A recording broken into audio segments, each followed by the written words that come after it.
Hello everyone, let's see the question and question says which of the following statement are true.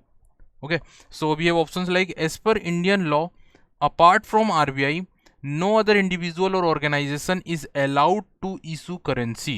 ठीक है, तो यहाँ पर ये पूछा जा रहा है कि भाई इनमें से कौन सा स्टेटमेंट ट्रू है वो बताना है। अब पहला स्टेटमेंट ये बोल रहा है कि भारत के अंदर, ठीक है, कानून के अनुसार आरबीआई के अलावा कोई और भी संस्था, ठीक है, कोई और भी संस्था या व्यक्तिगत तौर पर कोई भी करेंसी को इशू नहीं कर सकता। ठीक है, तो क्या बताया जा रहा है, no other organisation individual is allowed to issue currency. That is the right statement, एकदम करेक्ट है। ओनली आरबीआई ही भारत में करेंसी नोट इशू करती है। ठीक है, next, the law legalise the use of rupee as a medium of payment that cannot be refused in settling transaction in India।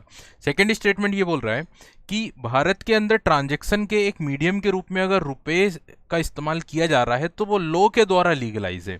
कोई भी इस तरह के ट्रांजेक्शन को रिफ्यूज नहीं कर सकता है जो पैसे में या रुपए में किया जा रहा है।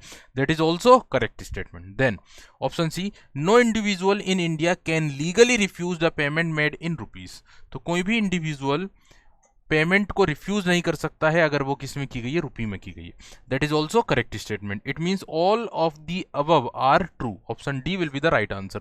आई होप आप लोगों को ये कॉन्सेप्ट क्लियर हुए होंगे।